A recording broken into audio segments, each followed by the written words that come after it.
Doctor Gajanand आर्य का सबको नमस्ते। माँ सरस्वती विद्या की देवी से आशीर्वाद प्राप्त करके हम सब सीबीएसई कक्षा 12वीं की परीक्षा हेतु निर्धारित हिंदी ऐच्छिक विषय अंतरा भाग 2 काव्य खंड में से 12 मासा पाठ का कविता का अध्ययन करने जा रहे हैं। इसे स्वर दिया है डॉक्टर गजानंद आर्य ने। कवि परिचय। कवि का नाम मलिक मोहम्मद जायसी। जन्म 1492 जायस गांव उत्तर प्रदेश में हुआ था और मृत्यु 1542 में। शिक्षा के उन्होंने सूफी संत गुरु अशरफ जहांगीर मेहंदी शेख बुरहान से प्राप्त किया था, अर्थात उनसे दीक्षा लेकर के उन्होंने अपनी शिक्षा ग्रहण की थी। उनकी कुछ रचनाएं कृतियां प्रसिद्ध हैं। पद्मावत, अखरावट, आखिरी कलाम, चित्ररेखा, कहरनामा, मसलानामा, कान्हावत। उनकी कविताओं में विशेषता मिलेंगी प्रेमाख्यान, अर्थात प्रेम के विषय में वर्णन है राजा रानी का। आध्यात्मिक प्रेम कथा के भी उसमें वर्णन है। लोक कथाओं का उसमें वर्णन मिलता है। लोक कथा का मतलब ऐसी कहानियां जो लोक में प्रसिद्ध हैं, उनको लोक कथा कहा जाता है। कविता की भाषा शैली अवधी है, सरल है, सरस है। अलंकार इसमें मिलेगा रूपक, उत्प्रेक्षा, अतिशयोक्ति, भ्रांतिमान और अनुप्रास। ये अलंकार आपको देखने को मिलेंगे। कवि ने इन अलंकारों का प्रयोग किया है। कविता में जब हम पढ़ेंगे तो स्मरणीय बातें, याद रखने वाली बातें होती हैं। नायिका मुख्य रूप से इसमें जिसका वर्णन है नागमती है और उनका पति राजा रत्नसेन जो श्रीलंका के राजकुमार हैं। वो युद्ध के लिए या किसी कार्यवशात बाहर गए हैं, तो रानी नागमती का जो विरह वर्णन है कवि ने बड़े सुंदर तरीके से काव्य में संरचना की है और उसे काव्यमय रूप देने का प्रयास किया है। अगहन, पूस, माघ, फागुन, ये हिंदी के महीने में है। इन चारों महीनों में एक विरहिणी की क्या दशा हो सकती है, कवि ने अपने काव्य रचना में बड़े सुंदर तरीके से वर्णन किया है। तो आइए हम मिलकर के एनसीईआरटी की पुस्तक का अध्ययन करते हैं। मलिक मोहम्मद जायसी, उनका जन्म 1492 और मृत्यु 1542 में हुआ। आप मलिक मोहम्मद जायसी का चित्र यहां पर देख रहे हैं। मलिक मोहम्मद जायसी अमेठी उत्तर प्रदेश के निकट जायस के रहने वाले थे। जायस गांव का नाम है, इसी कारण वे जायसी कहलाए। वे अपने समय के सिद्ध और पहुंचे हुए फकीर माने जाते थे। फकीर का मतलब होता है संत। उन्होंने सैयद अशरफ और शेख बुरहान का अपने गुरुओं के रूप में उल्लेख किया, अर्थात उन्होंने इन दोनों को गुरु के रूप में स्वीकार किया था, उन्होंने दीक्षा ली थी। जायसी सूफी प्रेम मार्गी शाखा के सर्वश्रेष्ठ कवि माने जाते हैं। सूफी संत जो थे, एक मार्ग है, उसमें प्रेम मार्ग की शाखा है, उसके कवि माने जाते हैं। उन्होंने पद्मावत प्रेमाख्यान परंपरा का सर्वश्रेष्ठ प्रबंध काव्य है, अर्थात ये उनका रचना की है, ये उनका मुख्य काव्य है। भारतीय लोक कथा पर आधारित इस प्रबंध काव्य में सिंघल देश की राजकुमारी पद्मावती और चित्तौड़ के राजा रत्नसेन के प्रेम की कथा है। मैंने थोड़ी देर पहले कहते हुए गलत कह दिया था। रानी पद्मावती सिंघल देश की है और चित्तौड़ के राजा रत्नसेन है। मैंने रत्नसेन को सिंघल देश का कह दिया था, बोलने में गलती हो गई थी। जायसी ने इसमें लौकिक कथा का वर्णन इस प्रकार किया है कि अलौकिक और परोक्ष सत्ता का आभास होने लगता है।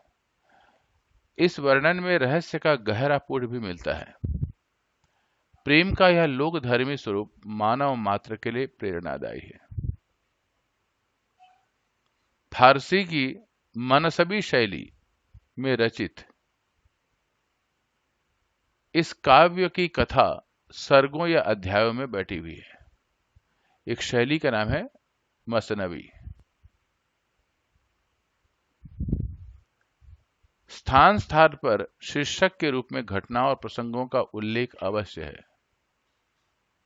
जायसी ने इस काव्य रचना के लिए दोहा चौपाई शैली को अपनाई है। भाषा उनकी ठेठ अवधि काव्य शैली अत्यंत प्रौढ़ और गंभीर है। जायसी की कविता का आधार लोक जीवन का व्यापक अनुभव है। उसके द्वारा प्रयुक्त उपमा, रूपक, लोकोक्तियां, मुहावरे, यहां तक कि पूरी काव्य पर ही लोक संस्कृति का प्रभाव है। तो रूपक, उपमा, इन अलंकारों का प्रयोग किया है और लोकोक्ति और मुहावरे का खूब प्रयोग किया है, जिसके कारण उनकी काव्य संस्कृति लोक संस्कृति के माध्यम से प्रभावित है और सुंदरता आ जाती है, जो उनकी रचनाओं को नया अर्थ और सौंदर्य प्रदान करती है। पद्मावत, अखरावट, आखिरी कलाम जायसी की मुख्य काव्य कृतियां हैं। इनमें पद्मावत उनकी प्रसिद्ध मुख्य आधार है। उनकी प्रसिद्ध रचना है पद्मावत। पाठ्य पुस्तक में जायसी की प्रसिद्ध रचना पद्मावत के 12 मासा के कुछ अंश दिए गए हैं। प्रस्तुत पाठ में कवि ने नायिका नागमती का विरह वर्णन किया। विरह का मतलब यह है, दो प्रकार का श्रृंगार होता है, एक संयोग श्रृंगार, एक वियोग श्रृंगार। संयोग श्रृंगार में नायक और नायिका पास में होते हैं और वियोग श्रृंगार में नायक और नायिका दूर रहते हैं, लेकिन मन के अंदर जो श्रृंगार की उत्पत्ति होती है उसको विरह श्रृंगार कहते हैं। कवि ने शीत के अगहन और पूस माह में नायिका का विरह वर्णन का चित्र किया है। प्रथम अंश में प्रेमी के वियोग में नायिका विरह के अग्नि में जल रही है और भंवरे तथा काग के समक्ष, काग का मतलब कौवा, भंवरा एक प्रकार का छोटा सा प्राणी होता है जो उड़ता हुआ रहता है, गुनगुनाता रहता है और फूलों पर जाकर के बैठता है। उनके समक्ष अपनी स्थितियों का वर्णन करते हुए नायक को संदेश भेज रही है। द्वितीय अंश में विरहिणी नायिका के वर्णन के साथ शीत से उनका शरीर कांपने तथा वियोग से हृदय कांपने का सुंदर चित्रण है। चकई और कोकिला से नायिका के विरह की तुलना की गई है। चकवा चकई की एक खूबी यह है, वो रात में बिछड़ते हैं और दिन में मिल जाते हैं। इसका वर्णन कवि ने कविता में किया है, लेकिन नायिका कहती है कम से कम वो दिन में तो मिल लेते हैं, लेकिन मैं न रात को मिल पा रही हूं न दिन को मिल पा रही हूं, तो अपनी अंतर वेदना को इसके बहाने कहती है। कोकिला, कोयल, कहते हैं कि कोयल भी अपने कोयल और कोयल की स्त्री कोकिला, ये दोनों भी अलग अलग हो जाते हैं, अलग ही रहते हैं और वो विरह की वजह से कोई कूक की आवाज करते रहते हैं। जो कू जो उसकी ध्वनि होती है, वो विरह की ध्वनि कविता में वर्णन किया है कवि ने। नायिका विरह में शंख के समान हो गई है। यहां पर अतिशयोक्ति अलंकार का प्रयोग आप देखेंगे। विरह की वेदना में शंख जैसे सफेद हो जाता है और हड्डियां ही हड्डियां रहती। शंख तो मात्र वास्तव में हड्डी है, तो शंख से तुलना करके बताया गया है कि नायिका एकदम कमजोर हो गई है, मात्र हड्डी ही रह गई है, मांस तो सूख ही गए हैं। तीसरे अंश में माघ के महीने में जाड़े से कांपती हुई नागमती की विरह दशा का वर्णन है। वर्षा का होना तथा पवन का बहना भी विरह के ताप को बढ़ा रहा है। अंत में फागुन मास में चलने वाले पवन झकझोरे शीता को चौगुना बढ़ाते हैं। सभी फाग खेल रहे हैं, परंतु नायिका विरह ताप में अधिक संतप्त होकर के होती जाती है। तो इस प्रकार कवि ने माघ मास का भी वर्णन किया है। यहां आप चित्र में देख रहे हैं, ये खिले हुए फूल हैं, इन खिलों पर तितलियां आकर के बैठ रही हैं। इसका उद्देश्य एनसीईआरटी के पुस्तक में इसलिए है ताकि प्रेम सौंदर्य का आभास हो सके। 12 मासा। अगहन देवस घटा निशि बाढ़ी। अगहन का महीना आ गया और देवस का मतलब दिन, बढ़ा नहीं घटा, निशि बाढ़ी रात बढ़ गया। अगहन के महीने में दिन घटना शुरू हो जाता है और रात्रि बढ़नी शुरू हो जाती है। तो अगहन देवस घटा, अगहन के महीने में दिन घट रहा है और निशि रात बढ़ रही है। दुभर दुख सोई जाई किमि काढ़ी। यह पद्मावत का अंश है। राजा रत्नसेन के विरह में नागमती कह रही है, और अगहन के महीने में जब ठंड शुरू हो जाती है तो इस दुख को मैं किमी काढ़ी, मैं कैसे सहूं, कैसे सहूं। ये कल्पना मन की विरह वेदना को वर्णन कर रही है। अब धनी देवस बिरहा भाति। हे प्रियतम, देवस बिरहा भाति, दिवस माने दिन भी विरह वेदना से रात्रि की तरह कष्टदायक हो गई है। अकेलेपन में रात्रि को बिताना बड़ा कठिन होता है, खास तौर से सर्दी के महीने में। और फिर लगातार कुछ लंबा प्रक्रिया हो जाए तो नायक और नायिका आपस में प्रेम वेदना से कठिन समय गुजारते हैं। तो यहां पर नायिका जो है कह रही है, दिन भी कष्टदायक हो गया रात्रि की तरह, जरे बिरह ज्यों दीपक जाती। विरह की वेदना में जरे जल रही हूं, कैसे, जैसे, जो माने जैसे दीपक बाती, दिया और बाती की तरह। बाती जो है तेल के साथ मिल करके जलती है, प्रकाशित हो जाती है, लेकिन बाती तो जलती है तभी प्रकाश आता है। उसके जलन को कोई एहसास नहीं कर पाता, लेकिन प्रकाश का एहसास करते हैं। तो यहां पर विरह की जो अग्नि है, जैसे दिया जलता है अग्नि से, ऐसे ही विरह की जो अग्नि है उससे नायिका नागमती जल रही है। कांपा हिय जनावा सियु, हृदय कांप रहा है ठंड के मारे में। जनावा सियु, ठंड लग रही है जोर से। सियु माने ठंड, शीतलता। तो पे जाई होई संग पियु, पियु माने प्रियतम।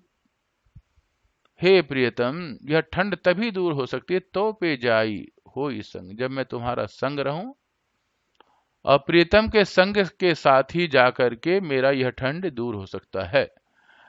नायिका कह रही है कि मेरा ठंड तभी दूर होगा जब मेरा प्रियतम मेरे पास होगा और मेरे करीब होगा। विरह का मतलब दूरी। घर घर चीर रचा, हर घर में, चीर माने कपड़ा, सुंदर से सुंदर कपड़े पहन रहे हैं सभी औरतें, सभी स्त्रियां, और क्योंकि उनका प्रियतम पास है इसीलिए वो सज रही हैं, संवर रही हैं, सुंदर कपड़े भी पहन रही हैं। सब काहू, सब के सब जो है सुंदर वस्त्र पहन रहे हैं। मोर रूप रंग लय गाना हो, मेरा रूप और रंग तो साथ में ले गए, क्योंकि उनके बिना मेरा रंग, न रूप की कीमत न मेरे रंग की कीमत, रंग रूप की कोई कीमत नहीं, मेरे वस्त्रों की भी कोई, सुंदर वस्त्र था, सुंदर वस्त्र जो कि जिसके लिए मैं सजती हूं उसकी भी कोई कीमत नहीं। ले गानाहू, और वो जो है ले गए हैं, और साथ में नाहू ले नहीं गए। पलटी न बहुरा, गा जो बिछे हूँ, और पलटी पलट कर लौट कर गा न बिछे हूँ, इस समय में वो मुझे देख भी नहीं रहे हैं। कम से कम पलट करके एक बार देख तो ले। अब हूं फिरे फिरे रंग सोई, मेरे लिए तो कहाँ वापस लौटेंगे, वो तो वहीं के रंग में रंग गए हैं और वहीं के रंग में घूमते फिर रहे हैं, मुझे तो याद भी नहीं कर रहे हैं। कम से कम इस बिछोह के समय में मेरे पास आकर के एक बार मिल तो लें, ऐसी उसकी अंतर्वेदना है। सियरी अग्नि बिरही हिरजा, सियरी शीतलता में, अग्नि आग ही जो है ठंडक को दूर भगाती है। अग्नि आग, अग्नि ही ठंडक को दूर भगाती है। लेकिन यहां तो विरहिणी अग्नि, विरह की जो अग्नि है उसे विरहिणी जो है ही जा रहा है, उसका हृदय तक की जल जा रहा है। सुलगी सुलगी दगधे, सुलग सुलग के जल रहा है। जैसे लकड़ी को जलाओ और सुलग सुलग करके तेजी तेजी से जलता रहता है, कभी कम कभी धीमा कभी ज्यादा, ऐसे ही मेरे हृदय जो है, हृदय रूपी मेरा हृदय जो है विरह रूपी अग्नि से जल करके भय छारा राख बनता जा रहा है। इतना अधिक जल रहा है, जैसे अग्नि लकड़ी जलती है और जलने के बाद राख बन जाता है, लेकिन तभी बनता है राख जब उसमें जलता है। यह दुख दगध न जाने कंतु, इस कंतु प्रियतम, हे प्रियतम, इस दुख, इस जलन के दुख को तुम कैसे जानोगे। जोबन जन्म करे भसमंतु, जोबन जवानी, मेरे जवानी को तो ये जो विरह की अग्नि है वो भस्म कर दे रहा है। अर्थात मेरी जवानी तुम बिना बेकार है, क्योंकि इसका ठंडक तुम ही पहुंचा सकते हो, और तुम्हारे बिना मेरा जीवन अधूरा है।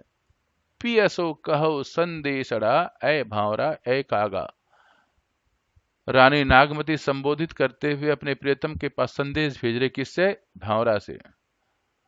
ऐ भावरा ऐ कागा ऐ कौवा, तुम जा करके पियसो मेरे प्रियतम से कह देना, संदेशड़ा मेरा संदेश कह देना। क्या कहना, सो धनी बिरहे जरी मुई, तुम्हारी प्रियतमा धनी प्रियतमा बिरहे जरी, तुम्हारी प्रियतमा और जल करके मर गई है, मुई मर गई है, मर रही है। और उससे जो तेही का धुआं जो जल रही है, मर रही है, उस विरह की अग्नि में जो धुआं निकल रहे हैं, क्योंकि भंवरा भी काला होता है, कौवा भी काला होता है, तो उनसे जाकर के कहना कि तुम्हारी प्रियतमा ने संदेश भेजा और उस समय हमने देखा कि विरह की अग्नि में ऐसे जल करके वो भस्म हो रही है, और उसमें से जो धुआं निकल रहा है उस धुएं से हम दोनों काले हो गए हैं। कवि ने अतिशयोक्ति अलंकार का प्रयोग करते हुए बड़ा सुंदर ही चित्रण किया है कि रानी नागमती विरह की वेदना में सिर्फ एक ही कामना करती है, इस ठंड के मौसम में उसका जो प्रियतम है राजा रत्नसेन उसके पास हो, तो उसका विरह की वेदना, विरह की अग्नि समाप्त हो जाए। दूसरी कविता। पूस जाड़ थर थर तन कांपा, तन मने शरीर। पूस के महीने में, पौष का महीना जिसे कहते हैं, हिंदी महीना है, इसमें सर्दी अधिक पड़ती है, तो रानी नागमती कह रही है कि मेरा शरीर थर थर थर थर कांप रहा है ठंड से। सूरज जड़ाई लंक दिशि तापा, और सूर्य जो है दक्षिण दिशा की ओर, लंक माने दक्षिण दिशा, लंक दिशि अर्थात दक्षिणायन हो चुका है, जिससे ठंड और बढ़ती जा रही है। जड़ाई तापा, ठंड और बढ़ती जा रही है। विरह बाढ़ी भा दारुण शिव, और विरह और बढ़ रहा है, जितना ठंड उतना ही विरह और बढ़ता जा रहा है। दारुण शिव, और ठंड जो है बहुत ही कड़क है। अर्थात बहुत कठिन होता जा रहा है इस ठंड में। कपि कपि मरो, शरीर जो है कांप कांप करके मैं मर सी रही हूं। ले ही हरि जीव, मेरा हरेक मेरा जो हरेक समय है, मेरा जीव शरीर जो है ठंडा होता जा रहा है। अर्थात ऐसे समय में ठंड से ही मैं जी रही हूं, और ठंड जो है मेरा जिंदगी को हरण सा कर ले रहा है। कंत कहाँ हो लागो हियरे, तुम कहाँ हो, तुम कहाँ हो लागो हो हियरे, आकर के मेरे दिल में लग जाओ, मेरे हृदय के साथ लग जाओ। यहां पर कामना की जा रही है वियोग श्रृंगार से संयोग श्रृंगार के लिए। पंथ अपार सूझ नहीं नियरे, ये रास्ते तो बहुत सारे दिख रहे हैं, लेकिन तुम्हारे पास जाने का रास्ता मुझे नहीं सूझ रहा है, क्योंकि इस समय मुझे तुम्हारी जरूरत है या तुम्हारी आवश्यकता है। सूझे नहीं नियरे, मुझे आसपास रास्ता नहीं सूझ रहा है कि किस रास्ते से तुम्हारे पास पहुंच जाऊं। सौर सुपेति आवे जूड़ी, सौर सूर्य जो है सुपेति हल्की हो गई है, या सौर माने रजाई, रजाई हल्की है, सुपेति आवे जूड़ी जिसे ठंड लग रही है। इस हल्की रजाई में, मुझे पतली रजाई में बहुत ज्यादा ठंड लग रही है। जान हो सेज हिमंचल बूढ़ी, हिमंचल हिमाचल, बूढ़ी माने बढ़ करके डूबी हुई है। ऐसा लग रहा है सेज माने बिस्तर भी इतना ठंडा है कि जैसे हिमालय की बर्फ की तरह ठंडा है। ऐसा लग रहा है कि किसी ने हिमालय में ही बिछा दिया हो, मतलब ठंड को इतने अत्यधिक कल्पना की गई है। यहाँ पर अतिशयोक्ति अलंकार है। चकई निसी बिछुरे दिन मिला, चकवा चकवई एक पक्षी है जिसके विषय में कल्पना की जाती है कि दोनों रात को बिछुड़ जाते हैं और सुबह मिल जाते हैं। निसी रात को बिछुरे, दिन मिला दिन में मिल जाते हैं। चकवी जो है अपने चकवे से रात को बिछुड़ जाती है और दिन में आकर के मिल लेती है। हाँ, निसी बासर बिरह कोकिला, और मैं तो कोयल की तरह पीऊ पीऊ कह रही हूँ, पिया पिया कह रही हूँ। और मेरा जो विरह है, निसी बासर, दिन और रात दोनों का ही मेरा बासर है। मेरी तो आवाज कोयल की तरह सिर्फ तुम्हें ही पुकार रही है। रैनी अकेली साथ नहीं सखी, इस समय रैनी रात, रात में मैं अकेली हूं, नहीं सखी, मेरे कोई सखी भी नहीं है, सहेली भी नहीं है। कैसे जीऊं, बताओ कैसे जीऊं। बिछो ही पंखी, मेरे बिछड़े हुए इस पंछी को मैं कैसे जीऊं। मतलब मैं बिछुड़ गई हूं, तो बिछुड़ने पर, वियोग श्रृंगार पर मैं कैसे जीऊं। रात तो मैं अकेली हूं, कोई भी नहीं मेरा साथ देने के लिए। विरह सचान भवे भय चाढ़ा, और यह विरह जो है ना, इसने ये सचान, सचान का मतलब बाज, ये विरह आजकल मुझे बाज पक्षी की तरह हो गया है। भवय तन चाढ़ा, तन माने शरीर, और चाढ़ा माने भयंकर, और यह जो है भयंकर जो है ना, बाज पक्षी की तरह हो गए। और बाज पक्षी क्या करता है, किसी भी अपना शिकार को नोच नोच के खाता है। ऐसे ही जियत खाए मुए नहीं छाड़ा, ये मुझे जिंदा ही नोच नोच करके खा जाएगा और मरने के लिए छोड़ देगा। तो इसीलिए यहाँ पर कवि ने अतिशयोक्ति अलंकार के माध्यम से कहा है, उसको सिर्फ प्रियतम की आवश्यकता है, तो नहीं तो उसका जो विरह का बाज है वो उसको खा जाएगा। रकत ढरा, रकत माने खून, ढरा बह गया, उसका खून जो है बह गया। और किससे बह गया, आंसू के साथ बह गया। आज विरह से वो रो रही है, तो कह रहे हैं आंसू के साथ में सारा खून भी बाहर आ गया है, मतलब शरीर में कुछ बाकी नहीं रहा। मांस गरा, मांस भी गल गया। भय सब शंख, शरीर जो है वह शंख की तरह हो गया। शंख जो है एक हड्डी ही होता है, जो शंख नाम का एक समुद्र में पाने वाला जीव है, जो बजाने वाला शंख होता है जिससे नाद निकलता है, वो हड्डी होता है। तो यहाँ पर कल्पना की गई है, तुलना की गई है शंख से शरीर को हड्डी के साथ। तो मेरा शरीर इतना सूख गया है कि बस शंख की तरह हड्डी ही हड्डी बाकी रह गई, हाड़ बने हड्डी। धनी सारस होई रेरी मुई। सारस एक प्रकार की पक्षी है, उसका जो जोड़ा होता है, जब सारस के जोड़े को आप देखेंगे वो हमेशा शोर करते रहते हैं, आवाज करते रहते हैं, आपस में एक दूसरे को पुकारते रहते हैं। तो तुम्हारी जो प्रियतमा है वो भी सारस की तरह सिर्फ ररी का मतलब शोर कर रही है, रट रही है। सिर्फ क्या कर रट रही है? प्रियतम को रट रही है। आई समेटहु पंख। और जब वो रटते हैं तो पंख को चौड़ा करके फड़फड़ाते हैं, तो कह रहे हैं कि आओ और पंख को मेरे समेट लो, समेट दो, अर्थात अपने दोनों हाथों से मुझे, मेरे पंख सहित मेरे हाथों को लपेट लो, अर्थात मुझे अपने आलिंगन में ले लो। यह कवि जो है नायिका नागमती का व्यथा का वर्णन कर रहे हैं, विरह व्यथा का वर्णन कर रहे हैं। तो आपने देखा कि इस दूसरी कविता में पूस के महीने में अत्यधिक ठंड पड़ने से नायिका बहुत दुखी हो गई है। कभी बाज की कल्पना कर रही है, कभी चकवा चकई कल्पना कर रही है, कभी कोयल की कल्पना कर रही है, और कभी जो है अपने शरीर के विषय स्तुति के वर्णन कर रही है, सारस के विषय में वर्णन कर रही है। तो इस प्रकार से वो अपनी अंतर वेदना को प्रकट कर रही है। अब हम तीसरी कविता और चौथी कविता का अध्ययन करने जा रहे हैं। तीसरी कविता, लागे माह पर अब पाला। माघ का महीना शुरू हो गया है, माघ का महीना, और माघ के महीने में पाला कहते हैं, बहुत ज्यादा जो ठंड होता है उसे पाला कहते हैं। माघ के महीने में पाला पड़ रहा है। विरह काल भय उजड़ काला। इस ठंड के महीने में ये जो मेरे जो विरह है, विरह का जो समय है वो काल समय मृत्यु बन करके आया हुआ है, काल बन करके आ गया है। जितनी अधिक ठंड पड़ रही है उतना ही ये विरह जो है मेरे मृत्यु बनता चला जा रहा है ठंड का। पहल है पहल तन रुई जो झांपे। और ये जो रुई, रुई का मतलब है यहाँ पर रजाई।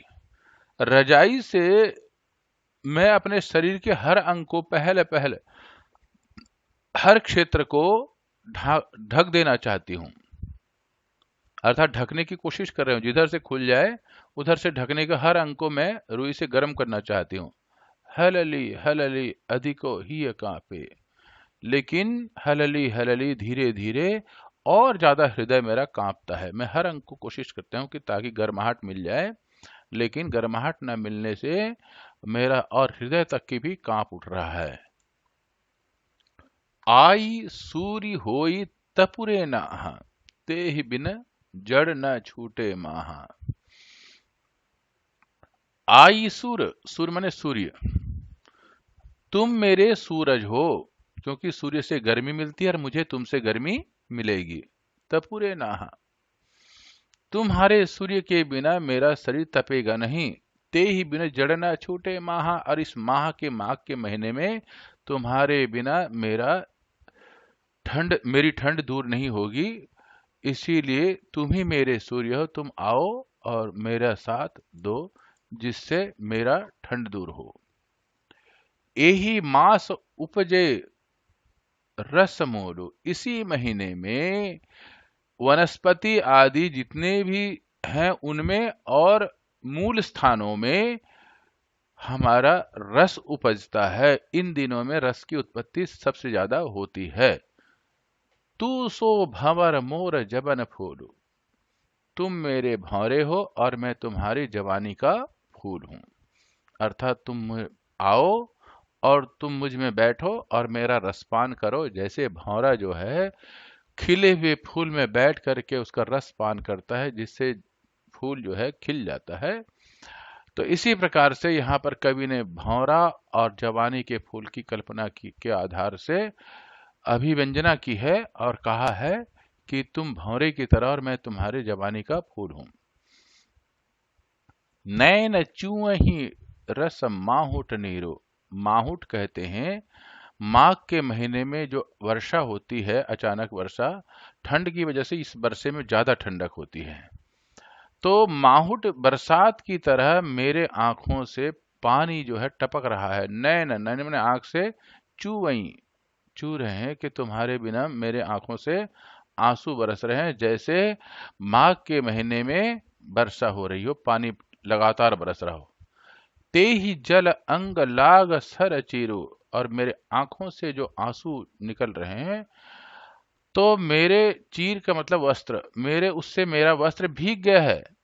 और वो ठंडे वस्त्र ऐसे लग रहे हैं जैसे कि सर मतलब धनुष बाण, धनुष के बाण की तरह चुभ रहे हैं। जो आंखों से आंसू टपका है, उस आंसू से मेरा कपड़ा भीग गया है, और सर्दी का महीना है, और वो ठंडा कपड़ा बिल्कुल सर की तरह, धनुष बाण की तरह चुभ रहा है। टूट ही बूंद पर ही जैसा ओला, जब आंखों से बूंद पड़ता है तो ऐसा लग रहा है जैसे कि ओला बरस रहा हो, और वो मुझे झकझोर दे रहा है। जस ओला मुझे झकझोर दे रहा है। बिरह पवन होई मारे झोला, और विरह का में जो इस महीने में हवा चलती है वह विरह का पवन, वैसे ही विरह रूपी हवा जो है मुझे झकझोर रहा है, झोला झकझोर रहा है। के ही का श्रृंगार को पहिरे पटोरा, के ही का श्रृंगार, मैं श्रृंगार किसके लिए करूं। को पहिरे पटोरा, पहिरे माने पहना, पटोरा कपड़ा, किसके लिए सुंदर वस्त्र पहनूं, रेशमी वस्त्र किसके लिए पहनूं। गिय नहीं हार रही होर डोरा, गिय गर्दन, गर्दन में हार भी नहीं पहन पा रहा हूं, क्योंकि तुम्हारी वजह से मैं इतनी सूख गई हूं कि मेरा गर्दन भी रस्सी की तरह पतला हो गया है। तुम बिनु कंता धनी हरुई, तुम्हारे बिना मेरा शरीर हरुई, हरुई माने हल्का, इतना हल्का हो गया है। हे प्रियतम, तुम्हारे बिना मेरा जो शरीर है इतना हल्का हो गया है।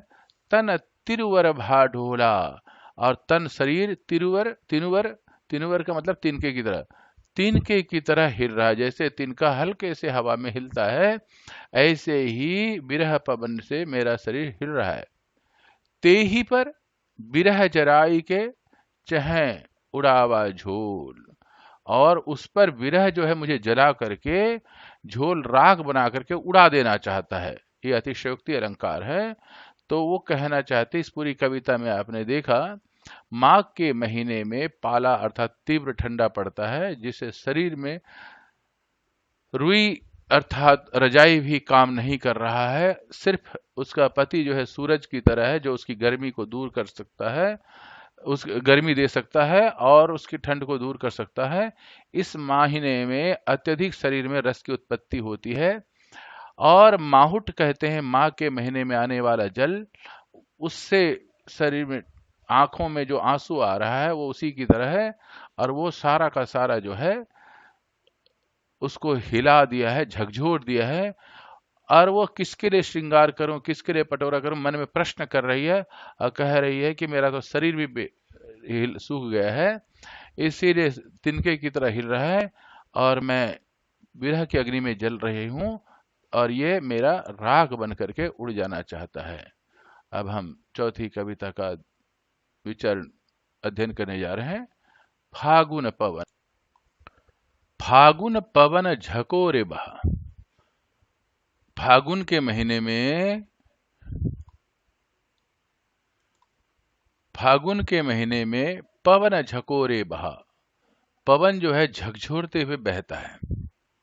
पवन झंकोरे बहा मतलब हवा जो है अधिक तेजी से बहती है। चौगुन सिउ जाई किमि सहा, और ठंड जो है शुरुआत में बहुत ज्यादा होती है। सिउ ठंड, किमि सहा कैसे सहूं, तन जैसा पियर पात भा मोर मोरा, पियर पात पीले पत्ते, मेरा शरीर पीले पत्ते की तरह हो गया है। बिरह न रहे पवन होई झोरा, इस विरह के पवन में मेरा शरीर जो है होई झोरा। और ये जो है बिल्कुल पवन ने झकझोर दिया है, किसको? मेरे शरीर को विरह के पवन ने मुझे झकझोर दिया है। तरिवर झरे, इन दिनों में तरिवर पेड़, पेड़ जो है झरने लग जाते हैं, मतलब पत्ते झड़ने लग जाते हैं। झरे बन ढाका, बन जंगल, ढाका पेड़, सारे पेड़ पत्ते जो है झड़ने लग जाते हैं, उसके जो पत्ते हैं झड़ने लग जाते हैं। भई अनपत भूल फर शाखा, और अनपत बिना पत्ता के हो गए हैं कौन? सारे के सारे पेड़ और पूरा का पूरा जंगल। फूल फर शाखा, न उसमें फूल है और न ही फल है। करिन्न बनापति किन्न उलासो, इस समय में क्या हो जाता है?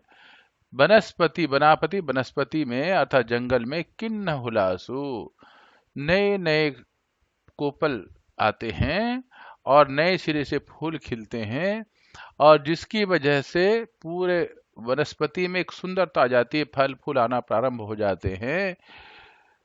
तो ऐसे में हुलासु, प्रसन्नता छा जाती है पूरे वनस्पति में। मोह कहाँ भा जग दून उदासु, और मेरा तो उदासी ज्यादा बढ़ गई है। किस लिए बढ़ गई है? क्योंकि दुनिया प्रसन्न है, लेकिन वनस्पति भी प्रसन्न है, लेकिन मैं प्रियतम के बिना विरह की वेदना में बहुत ज्यादा दुखी हूं। फाग करही सब चाचरी जोरी, चाचरी फागुन के महीने में गायने वाला एक श्रृंगार से युक्त कविताएं हैं, जो कि महिलाएं या पुरुष उसको जोड़ जोड़ करके बना बना करके गाते हैं और नृत्य करते हैं इस समय में। और फाग खेलते हैं, फाग का मतलब यह है कि होली टाइप का खेल, होली खेलते हैं। ऐसे समय में सब दुनिया प्रसन्नता से जुड़ा हुआ है और श्रृंगार से गाने गा रहे हैं। मोही जिय लाई दिन जैसे होरू, और मेरा हृदय जो है जैसे होली जल रही हो। जो पे पियही जरत अस भावा, जरत मरत मोहि रोस न आवा। ऐसे जरते में मरते हुए मैं, अगर तुम्हारे को यही अच्छा लगता है तो ठीक है। जो पियही जरत अस भावा, और मेरे प्रियतम को ऐसे जलते हुए अच्छा लगता है, तो ऐसे जलते मरते ही मैं तुम्हारे लिए रह लूंगी। रात दिवस यही मन मोरे, रात हूं रात को, दिवस दिन में, मन मोरे मेरे मन में, लागो कंत छार ज्यों तोरे। बस मेरे मन में एक ही तमन्ना है कि मैं जो हूं बस कंत छार, छार का मतलब राख, राख बन जाऊं और तुम्हारे साथ लग जाऊं। मतलब इस अग्नि में जल करके मैं जलते जलते राख बन जाऊं और तुम्हारे शरीर, जिंदा ही तुम्हारे शरीर में लग जाऊं। कम से कम तुम्हारा स्पर्श तो मिल जाएगा। नायिका यही चाहती है। यह तन जारो छार के, कहो न पवन उड़ाओ। यह शरीर जब जल करके राख बन जाए, जरो छार राख, छार राख बन जाए, तो पवन मुझे उड़ा ले जाए। मकु तेह मार्ग होई पर, तुम जिस रास्ते से, मार्ग रास्ते से, मकु मुझको वहां गिरा दे। कंत धरें जहां पाऊं, कम से कम तुम वहां पैर रखोगे तो तुम्हारे पैरों का स्पर्श तो मुझे मिल जाएगा। तो कवि ने फागुन के महीने में रानी नागमती की वेदना को वर्णन कर रहे हैं। सारे वनस्पति खुश हैं, नए नए किसलय पत्ते आ रहे हैं, फूल खिल रहे हैं, फल आने जा रहे हैं, लेकिन अकेलेपन में उस फूल और पत्ते, इस विरह वेदना में उनकी कोई कीमत नहीं, उल्टा उनको जला रहे हैं। इससे अच्छा तो यह है कि दुनिया होली मना रही है, तो मैं होली में जल जाऊं और राख बनकर के उनके चरणों, जहां उनके पड़ेंगे वहां गिर जाऊं, जिससे एक बार मुझे स्पर्श तो हो जाएगा। तो अतिशयोक्ति अलंकार के माध्यम से बड़ा ही सुंदर वर्णन किया है, ये पद्मावत से दिया गया है। आइए कठिन प्रश्नों का अर्थ जानते हैं, जैसे देवस, दिवस, दिन। दुभर कठिन हिया हृदय, जनावा प्रतीत बहुरा लौटकर, सियरी ठंडी भय हुई, कंतु प्रिय भस्मंतु भस्म, धनी प्रियतमा पत्नी प्रिय, हियरे हृदय सौर सुपेति, जाड़े में ओढ़ने बिछोने का वस्त्र, हिमंचल हिमाचल हिम बर्फ से ढकी हुई, सचान बाज पक्षी चाड़ा प्रचंड, गरा गल गया, ररी रट रट कर, रस मूल मूल रस श्रृंगार रस, मूल स्थान पर रस, माहुठ वर्षा मास की माघ मास की वर्षा माहवा जिसे कहते हैं, ये लोक शब्द है। पटोरा रेशमी वस्त्र, गिय गर्दन। अब हम पाठ के प्रश्नोत्तर के विषय में चर्चा करने जा रहे हैं। पाठ्य पुस्तक के प्रश्नोत्तर, इसको चर्चा करने से पहले अगर आपको पसंद आया तो लाइक बटन अवश्य दबाएं, और जो आप चाहते हैं वो अवश्य कुछ टिप्पणी लिखें और लाइक बटन दबाएं, साथ में सब्सक्राइब बटन अवश्य दबाएं। सब्सक्राइब बटन दबाने पर अगला जो वीडियो है आपको मिल जाएगा। साथ में हम सब एक परिवार बन जाएंगे, हिंदी परिवार। इसलिए सब्सक्राइब बटन अवश्य दबाएं। पाठ्य पुस्तक के प्रश्नोत्तर। प्रश्न 1, अगहन मास की विशेषता बताते हुए विरहिणी नायिका की व्यथा कथा का चित्रण अपने शब्दों में कीजिए। अगहन मास में दिन छोटे होते जाते हैं और रातें बड़ी हो जाती हैं। नागमती के लिए यह परिवर्तन बहुत कष्टप्रद है, क्योंकि दिन तो जैसे तैसे कट जाता है, परंतु रात नहीं कट पाती। रात में उसे रह रहकर प्रिय की याद आती है, याद सताती है। वह घर में अकेली होती है, अतः यह स्थिति उसे वियोग के चरम तक ले जाती है। उसकी स्थिति ऐसी है जैसे दीपक की बाती। दीपक की बाती पूरी रात जलती रहती है। नागमती भी वैसी ही विरह अग्नि में जल रही है। अगहन मास की ठंड जमाने वाली होती है। नागमती के हृदय को तो यह ठंड कपा रही है। वह सोचती है कि यदि उसके पति उसके साथ होते तो वह इस ठंड को भी झेल जाती, परंतु उनकी अनुपस्थिति इसके बल को दोगुना की जा रही है। वह यही सोचकर व्याकुल हो रही है। स्त्रियां पति की उपस्थिति में श्रृंगार करने में लगी रहती हैं, परंतु नागमती के लिए यह श्रृंगार कष्टप्रद लग रहा है।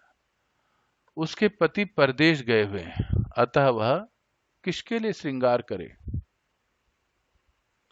लोग शीत के मार से बचने के लिए स्थान स्थान पर आग जलाकर बैठते हैं, परंतु नागमती को तो विरह रूपी अग्नि अंदर ही अंदर जला रही है। नागमती के लिए अगहन मास भी कुछ राहत नहीं देता, क्योंकि बाहर कितनी भी ठंड क्यों न हो, परंतु विरह अग्नि रह रहकर उसे जला ही देती है। प्रश्न 2, जियत खाई मुए नहीं छाड़ा पंक्ति के संदर्भ में नायिका की विरह दशा का वर्णन अपने शब्दों में कीजिए। नागमती का पति परदेश गया हुआ है। पति की अनुपस्थिति उसे भयंकर लगती है, दुखदाई लगती है। वह पति के वियोग में जल रही है। एक स्थान पर पति के वियोग से उत्पन्न विरह को उसने बाज के रूप में चित्रित किया है। जिस तरह बाज अपने शिकार को नोच नोच कर खाता है, वैसे ही विरह रूपी बाज नागमती को जीवित नोच नोच कर खा रहा है। उसे लगता है जैसे विरह रूपी बाज उसे अपना शिकार बनाने के लिए नजर गड़ाए बैठा है, जो उचित अवसर मिलते उसे नोचने लगता है। जब तक यह बाज उसे पूर्ण रूप से खा नहीं लेता, तब तक उसका पीछा नहीं छोड़ने वाला। भाव यह है कि नागमती के लिए पति से अलग होने की स्थिति बहुत ही कष्टप्रद है। विरहाग्नि इतनी उग्र होती जा रही है कि इसका विपरीत असर प्रत्यक्ष रूप में न दिखाई दे, परंतु अप्रत्यक्ष रूप में उसे लील रहा है। वह चाह करके भी स्वयं को सांत्वना नहीं दे पा रही है, बस इस अग्नि में अकेले जल रही है। प्रश्न 3, माघ महीने में विरहिणी को क्या अनुभूति होती है? माघ के महीने में ठंड अपने विकराल रूप में विद्यमान होती है। चारों ओर पाला अर्थात कोहरा छाने लगता है। विरहिणी के लिए यह स्थिति भी कम कष्टप्रद नहीं है। इसमें विरह की पीड़ा मौत के समान होती है। यदि पति की अनुपस्थिति इस तरह रही तो माघ मास की ठंड उसे अपने साथ ही लेकर मानेगी। यह मास उसके मन में काम की भावना को जागृत करता है। वह प्रियतम से मिलने को व्याकुल हो उठती है। इसी बीच इस मास में होने वाली वर्षा उसकी व्याकुलता को और भी बढ़ा देती है।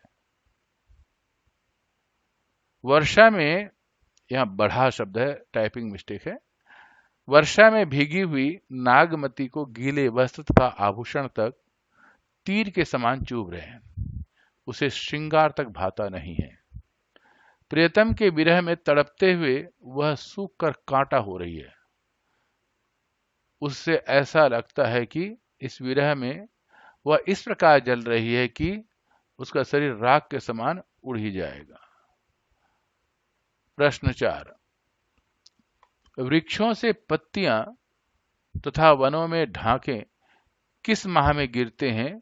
इससे विरहिणी का क्या संबंध है?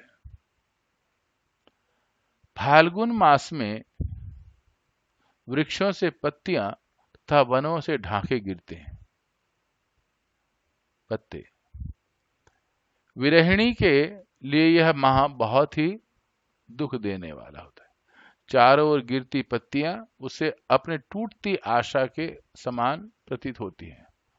हर एक गिरता पत्ता उसके मन में विद्यमान आशा को धूमिल कर रहा है कि उसके प्रियतम शीघ्र ही आएंगे। पत्तों का रंग पीला उसके शरीर की स्थिति को दर्शा रहा है। जैसे वह अपने कार्यकाल समाप्त हो जाने पर पत्ते पीले रंग के हो जाते हैं, वैसे ही प्रियतम के विरह में जल रही नायिका का रंग पीला पड़ रहा है। अतः फागुन मास उसे दुख को शांत करने के स्थान पर बढ़ा ही रहा है। बढ़ा, ढ ढपली होता है, यहां बढ़ा ही रहा है। फागुन के समाप्त होते होते वृक्षों में नई कोपले तथा फूल आकर उसमें पुनः जान डालेंगे, परंतु नागमती के जीवन में सुख का पुनः आगमन कब होगा, यह संभव नहीं है। प्रश्न 5, निम्नलिखित पंक्तियों की व्याख्या कीजिए। पियसो कहु संदेशड़ा, रकत ढरा मांसु गढ़ा, तुम बिनु कंता धनी हरुई, यह तन जारो छार के। क, दुखी नागमती भौर तथा कौवे से अपने प्रियतम के पास संदेश ले जाने को कहती है। उसके अनुसार वे उसके विरह का हाल शीघ्र ही जाकर उसके प्रियतम को बताएं। प्रियतम के विरह में नागमती कितने दुख गहन भोग रही है, इसका पता प्रियतम को अवश्य लगना चाहिए। अतः वह उसे उन्हें संबोधित करते हुए कहती है कि तुम दोनों वहां जाकर प्रियतम को मेरी स्थिति बताना और कहना तुम्हारी पत्नी विरह अग्नि रूपी अग्नि से जलते हुए मर गई है। उस अग्नि से उठने वाले काले धुएं के कारण हमारा रंग भी काला पड़ गया है। प्रस्तुत पंक्तियों में नागमती अपने प्रियतम को अपने विरह रूपी दशा का वर्णन कर रही है। वह कहती है कि हे प्रियतम, तुमसे अलग होने पर मेरी दशा बहुत खराब हो गई है। मैं तुम्हारे वियोग में इतनी रोई हूं कि मेरा आंखों से आंसू के रूप में सारा रक्त बाहर निकल गया है। इसी तरह तड़पते हुए मेरा मांस भी गल गया है और मेरी हड्डियां संग के समान श्वेत दिखाई पड़ रही हैं। वह आगे कहती है कि तुम्हारा नाम लेते लेते मैं सारसों की जोड़ी के समान तड़प तड़प कर मर गई हूं। इस समय मैं मृत्यु मरने के समीप हूं, अतः तुम शीघ्र आकर मेरे पंखों को समेट लो। ग प्रस्तुत पंक्तियों में नागमती कहती है कि हे प्रियतम, मैं तुम्हारे वियोग में सूखती जा रही हूं। मेरी स्थिति तिनके के समान हो गई है, अर्थात मैं कमजोर हो गई हूं। मैं इतनी दुर्बल हो गई हूं कि मेरा शरीर वृक्ष के समान हिलने लगा है, अर्थात जिस प्रकार वृक्ष हवा के झोंके से हिलने लगता है, इसी प्रकार मैं कमजोर होने के कारण हिल रही हूं। इस पर भी विरहाग्नि मुझे राख बनाने को व्यग्र है। मेरे तन की राख को भी उड़ा दिखाई दे रहा है। घ नागमती अपने मन के दुख को व्यक्त करते हुए कहती है कि मैं स्वयं के तन को विरहाग्नि में जलाकर भस्म कर देना चाहती हूं। इस तरह मेरा शरीर राख का रूप धारण कर लेगा। पवन मेरे शरीर को उड़ाकर मेरे प्रियतम रास्ते में बिखेर देगी। इस प्रकार मार्ग में चलते हुए पति को मैं राख रूप में स्पर्श कर पाऊंगी। प्रश्न 6। प्रथम 2 छंदों में अलंकार छांट कर लिखिए और उनसे उत्पन्न काव्य सौंदर्य पर टिप्पणी लिखिए। पहला पद, यह दुख दगध न जान कंतु, जो बन जरम करे भसमंतु। प्रस्तुत पद की भाषा अवधि है। शब्दों का इतना सटीक वर्णन है कि भाषा प्रवाहमयी और गेयता के गुणों से भरी हुई है। भाषा सरल और सहज है। इसमें दुख दगध तथा जोबर जर में अनुप्रास अलंकार है। वियोग से उत्पन्न विरह को बहुत मार्मिक रूप से चित्रण किया गया है। विरहिणी के दुख की तीव्रता पूरे पद में दिखाई देता है। दूसरा पद, विरह बाढ़ी भा दारुण शिव, कपि कपि मरो ले ही हरि जीव। प्रस्तुत पद की भाषा अवधि है। शब्दों का इतना सटीक वर्णन किया गया है कि भाषा प्रवाहमयी और गेयता के गुणों से भरी हुई है। भाषा सरल और सहज है। विरह बाढ़ी में अनुप्रास अलंकार है। कपि कपि में पुनरुक्ति प्रकाश अलंकार है। पूस के महीने में ठांड की मार सजीव वर्णन है। तो साथियों, सबको पसंद आया है तो इसे लाइक बटन दबाएं और अपना कमेंट लिखिए। कोई भी सूचना देना चाहते हैं तो साथ में सब्सक्राइब बटन अवश्य दबाएं। इसका मुख्य उद्देश्य होगा हम सभी हिंदी परिवार एक मंच में जुड़ रहे हैं और मन में संकल्प लें, मैंने तो इसको पढ़ा लेकिन कुछ मित्रों को अवश्य भेजूं ताकि वो भी इस पाठ को अच्छी तरह समझ सकें और मलिक मोहम्मद जायसी के द्वारा वर्णन इस कविता का आनंद ले सकें। तो अगर सब्सक्राइब बटन आपने दबा दिया हो और सब मित्रों को भेज दिया हो तो सबका धन्यवाद और फिर मेरा नमस्कार। माँ सरस्वती की कृपा आप पर बनी रहे, हम सब पर बनी रहे, उनका आशीर्वाद। फिर अगले वीडियो में हम सब मिलते हैं। सबको नमस्ते।